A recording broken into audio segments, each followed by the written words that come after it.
pensée à nos pères d'indépendance. J'ai une pensée à Emery, Patrice Lumumba. À son temps, on lui a traité de crapaud. J'ai une pensée à Joseph Kasavubu, qu'on a traité de président Yayouma, à Ibarate. J'ai une pensée à Joseph Kabila, qu'on vient de traiter de chien. Moi, je préfère rester sincère et propre. Pourquoi je le dis? Parce que je vois que les choses ne fonctionnent pas comme il faut. La République, en réalité, n'existe plus. Il n'y a que nous, le peuple, qui existe. Mais nous n'avons plus unitaire.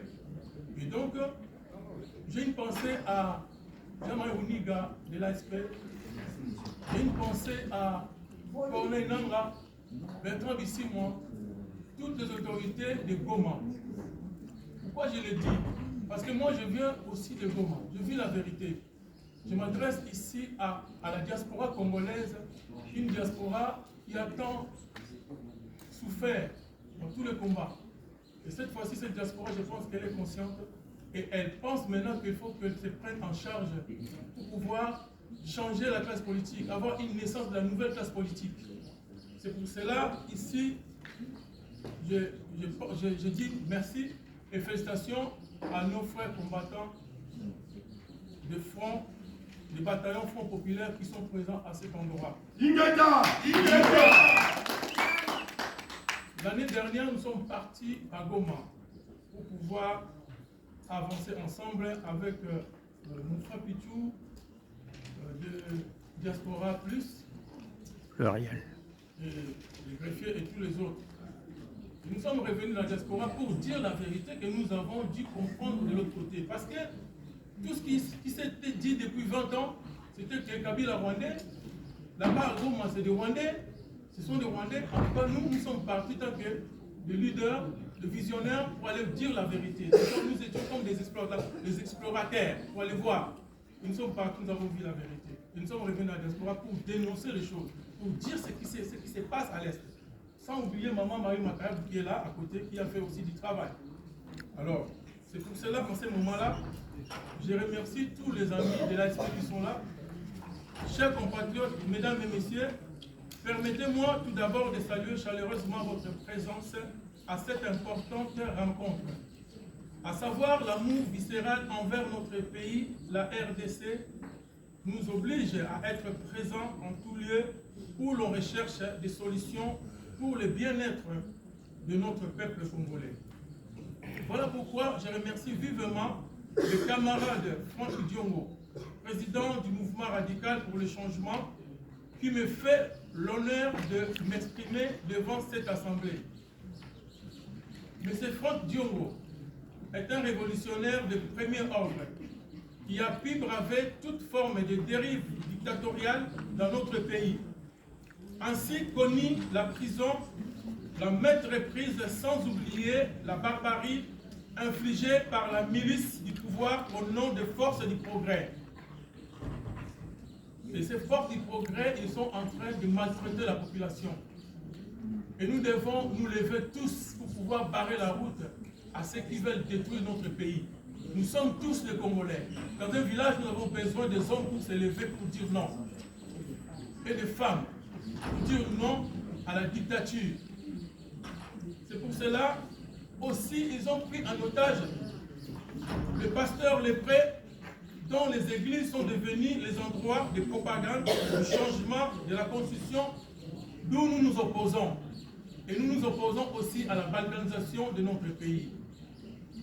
C'est pour cela, étant originaire du Congo central, nous avons fait jonction pour aller rencontrer nos frères de Goma pour garder cette unité du pays.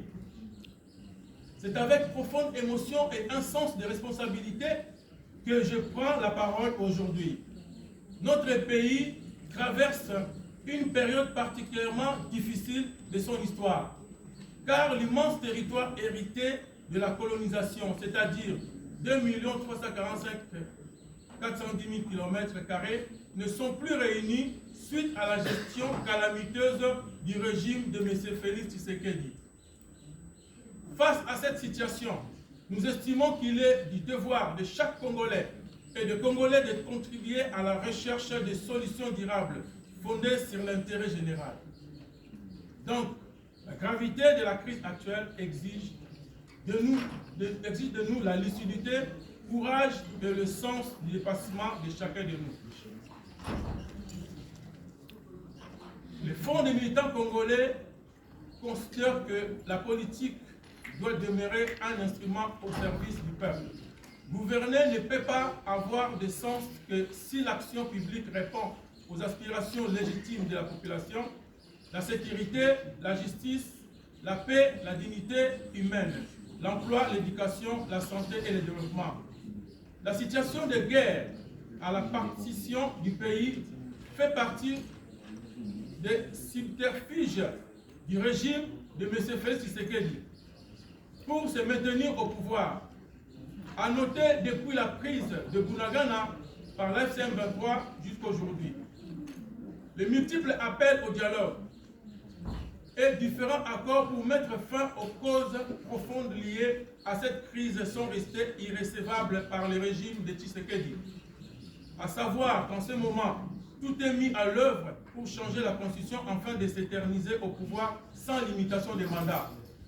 Nous croyons fermement à l'avenir de la République démocratique du Congo repose sur le respect de la Constitution, de l'état de droit, des libertés fondamentales et de la souveraineté populaire. Toute solution durable de la crise congolaise doit privilégier le dialogue, la concertation nationale et la participation de toutes les forces vives de la nation. Pendant que le peuple congolais croupit dans la misère, les oligarques s'en donnent à cœur joie de la jouissance sans limite. Voilà qui justifie la mise en application de l'article 64 de la Constitution dont notre pays a besoin en ce moment. C'est pourquoi le Front des militants congolais, dont je suis président, lance un appel solennel à la diaspora congolaise, à la société civile, aux mouvements citoyens et aux formations politiques telles que Sauvons la RDC, l'FCM 23, pour la mise en communication en commun de l'action salvatrice pour notre pays dans le respect de la Constitution. C'est ainsi qu'il faut saluer et encourager l'action menée par la coalition C64 sur la place en date du 12 juin dernier et qui a permis de relever encore une fois de plus les caractères barbares du régime causant la mort, causant plusieurs blessés parmi les manifestants. Notre engagement doit être guidé par le patriotisme, la responsabilité, la volonté de transmettre aux générations futures un pays plus juste, plus souverain et plus prospère. Je vous remercie. Vive le peuple congolais, vive l'unité nationale, vive la République démocratique. Merci beaucoup. Je vais souligner ceci. Vous savez qu'on n'a plus de minutes. On n'a plus de minutes. Donc les 5 minutes qu'on nous accorde, essayez d'être bref. Vous avez vos discours, vous avez déposé vos discours, le secrétariat va s'en occuper, nous allons le transmettre. Alors, chers amis, vous voyez que les gens sont fatigués, il ne faut pas parler devant les